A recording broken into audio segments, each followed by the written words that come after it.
Welcome to the Seatrade Maritime Podcast. I'm Gary Howard, Europe Editor at Seatrade Maritime News, and today I'm interviewing 1C Secretary General Sinikka Hartonen. Sinikka and I discuss the march towards automation in the maritime industry, the regulatory groundwork being laid to ensure safe operation of remote and autonomous vessels, and 1C's role within those developments as an association. I start by asking Sinikka to introduce herself and detail her career so far. My name is Sinikka Hartonen. I'm the Secretary General of the international association called 1C. I have spent my whole career in the transportation industry. And if I look back, I could say that my career has had three parts. First part was being an active seafarer. I worked as a deckhand and later as an officer on board cargo ships. Life at sea began the second part of my career when I joined the government administration. I first worked at the Finnish Maritime Administration, which later became part of the Finnish Transport Agency. And during my work as a civil servant, I also studied at the university and obtained a master's degree in economics. This degree and all my work experience made it possible for me to apply for high-level positions in administration, and I finally ended up as a Deputy Director General at the Transport Agency. From that role, I joined the Finnish Shipowners Association in early 2018 and started the current and third part of my career, which is this work at the association serving the needs and the goals of the members. A little over a month ago, I jumped from the Shipowners Association to my current role here at the 1C. Well, congratulations on the new role. It's always great to hear of people with actual hands-on experience in the maritime industry taking up these positions. For those unfamiliar with 1C, perhaps you could explain its role within the industry. Well, 1C is an industry-led association. Our members are commercial organizations. These companies are developers, manufacturers and operators of automated systems and all kind of related technologies. So on their own part are the enablers of digitalization and automation in the field of maritime transportation.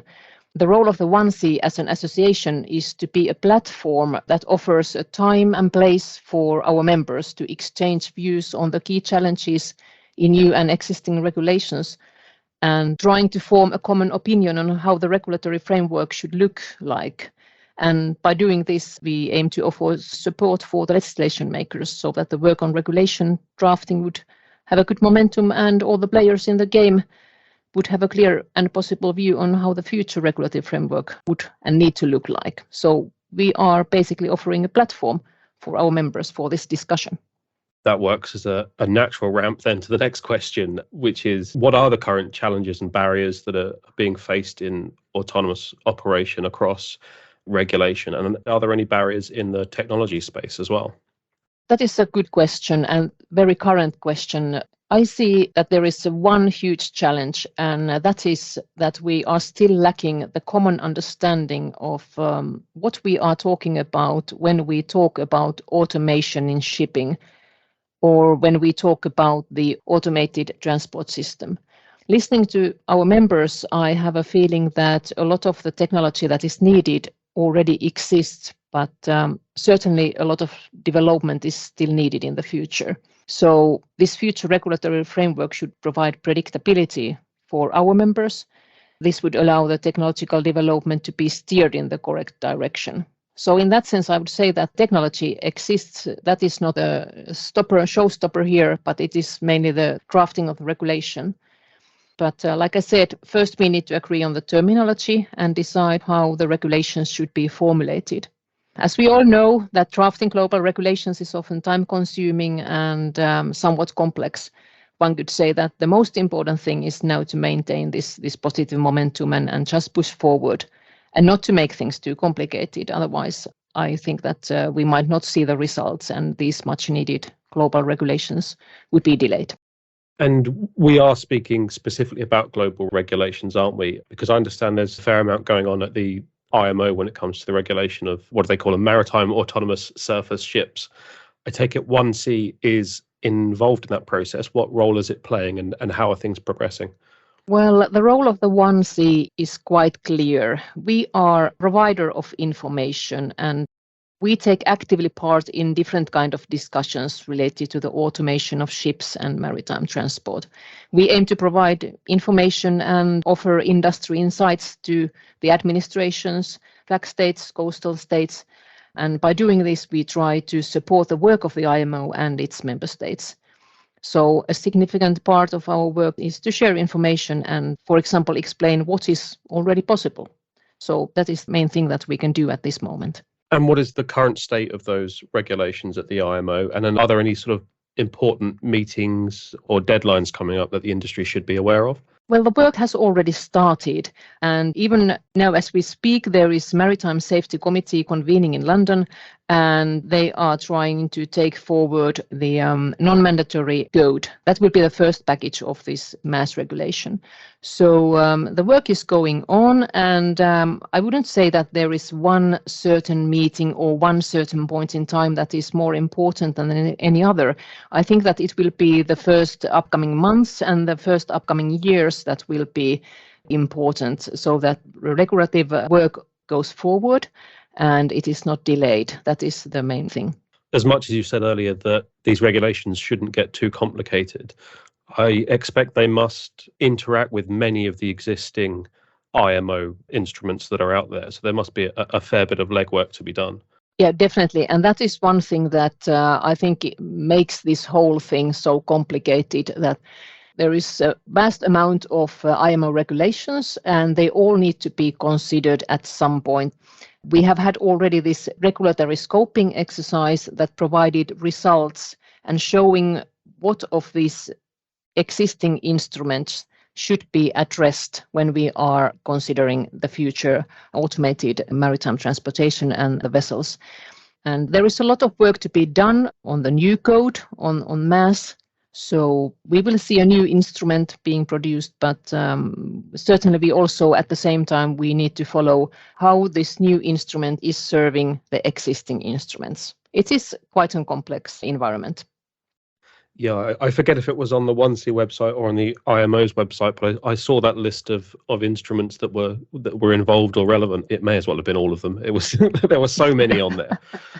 Yeah, that is true. There is many of them, and it's going to be a challenge. But I firmly believe that there is a bunch of clever-minded people now looking into this issue, and if the industry is kept in the loop and we can provide the information from our side, then I think that there is hope that we will see good regulations in the future and they will serve this development of the technologies.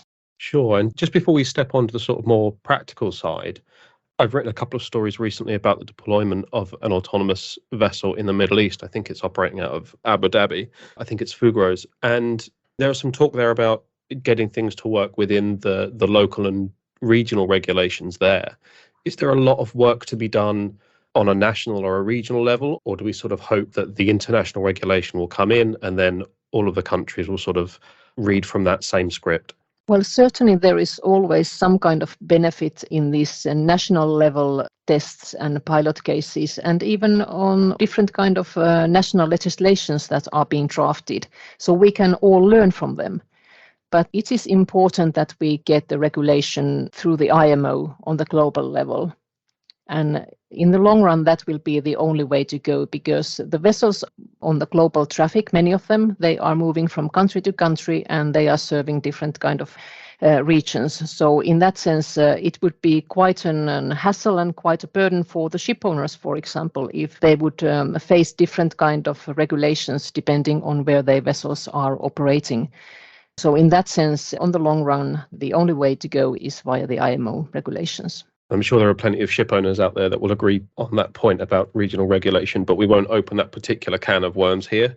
So, like I said, moving to the more practical side, the maritime industry has lots of components and different ship types and different trades. Where in the industry should we expect autonomous operation to begin? Where do you see its next steps from there? Are there any types of vessel or operations that you think are beyond automating? Well, unfortunately, I don't have the crystal ball that would show us the answer for that question. But I believe that eventually we will see increase in the use of automation on all types of ships in different traffic areas. But the development will go forward gradually as the ship owners see the benefit of installing new sensors and systems, and also the ports, for example, will develop their operating environment and enable the automation of port operations. But it is expected that the development and the ways of utilizing the new technologies will first happen on cargo ships. And we have already seen interesting tests on some cargo vessels, but also on smaller vessels, like for example on tugs. So there is a lot of potential also on different segments, on smaller vessels, on larger vessels. I firmly believe that the automation will in the future benefit all types of vessels. But who knows what will be the first one to break through with this automation and autonomous vessels. It might be a short connection ferry, smaller short connection ferry operating within the archipelago, and someone might say that okay, it will be huge container vessel on a transatlantic voyages. Who knows? There is possibilities and potential in all these segments. It sounds like your focus is very much on making sure the regulation is there so that these things can happen rather than pursuing any particular sector.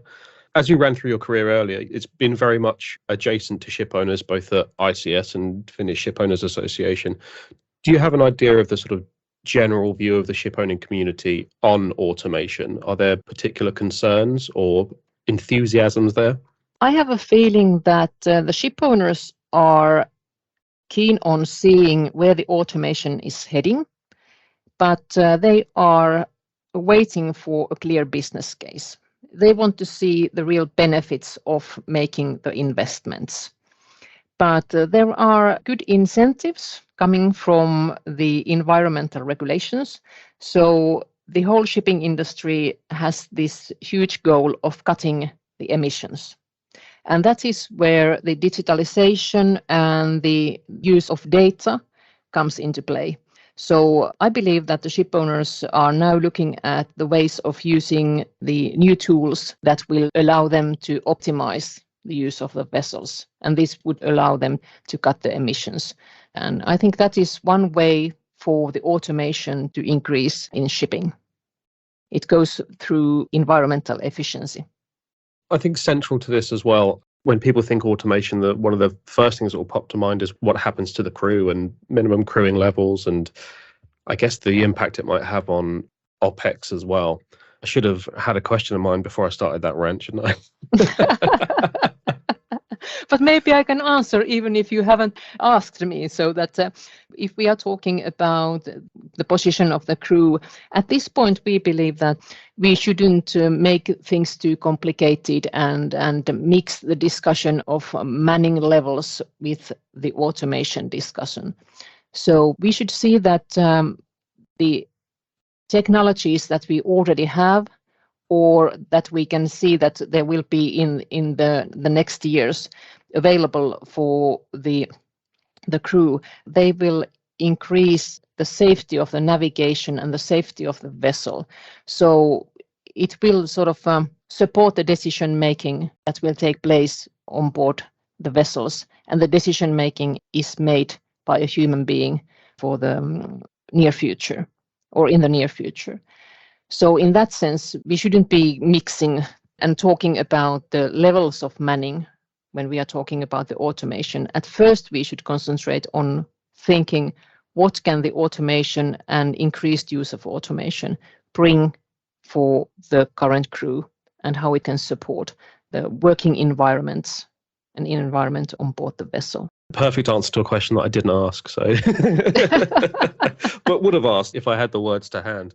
Yeah, we are worried that these manning levels and discussion about crewed or unmanned or unmanned vessel, it will just complicate the matters, that we will be stuck in this certain loop and we will not be able to go forward. So in that sense, we try to explain what are the positive results that the increased use of automation may bring for the seafarers. Sure. I think my question was going to be whether you saw an increase in appetite for automation or an increase in interest even during and after the pandemic, as obviously crewing became a very difficult thing for a lot of operators to do. Well, I have to say first that the whole pandemic was some kind of, should I say, disaster for the seafarers. It was awful how these seafarers were forced to stay on board for months and months because of this isolation regulations. But in that sense, in the future, if we have some kind of help from the technology for this kind of situations, then it would certainly help the shipping industry. But if we consider it from that point, then we will go into this discussion about the manning levels and would be in the future, would we want to operate the vessels without any crew on board or things like that. So that is the discussion that will pick up out of the automation discussion at that point. Sure, I understand. Speaking again about 1C in particular, I understand it's changed a fair bit since 2016 when it was founded, and that also its mission has changed as well. Perhaps you could speak about what the original mission was, what it's now become, and what's driven that change within 1C. Well, when 1C started 2016, it started to promote the idea of the autonomous shipping. And I think that we can all remember these images of the vessels that are going there around the world in our seas without any crew on board. That was the way that the discussion started, and 1C did a really good job in getting media attention and attention from the IMO and attention of the different IMO member states on this issue of automation. So in that sense, it was really valuable for this whole automation idea. Now we have come to the situation where, or the stage where we all agree that we have the technologies that enable us to automate certain functions and automate the transportation system. So we don't need to do this sort of, should I say, marketing or educating thing. Now the 1C has different kind of role. Instead of marketing the autonomous maritime environment, we are trying to explain for the regulators and the decision makers what is possible at the moment and what type of regulatory framework in the future would serve the purpose in the best way. So in that sense, it has changed from getting attention for the issue to explaining what is needed in order to enable the development go forward. So this has been the change that has happened during the past 6 years. That makes a lot of sense. And just speaking briefly on your membership, we have a vast range of different people from across the industry listen to the podcast. Who makes up your current membership? Are you looking for more members? And who are the right sort of companies to get involved in 1C? We have at the moment 11, 12 international members. And certainly we are looking for the new members all the time, and all those companies that are involved in developing or manufacturing or operating these automated systems or technologies, they are all welcome to contact us. So definitely we have a couple of main priorities in the upcoming years. There is a need to continue the development of our cooperation with various global and regional actors like IMO and EU, but also with international companies. So we will put effort into sharing information about 1C, and by doing this, we wish to broaden and strengthen our membership base. If there's anyone listening that thinks it's up their street and they could be of assistance, then I guess they need to just seek out the 1C website. Yes, please do, and feel free to contact us, and we are more than willing to share information what 1C is and what are our goals and how anyone who is interested may join us. Thank you, Sinikka, for joining us on the Seatrade Maritime Podcast, and thank you for listening.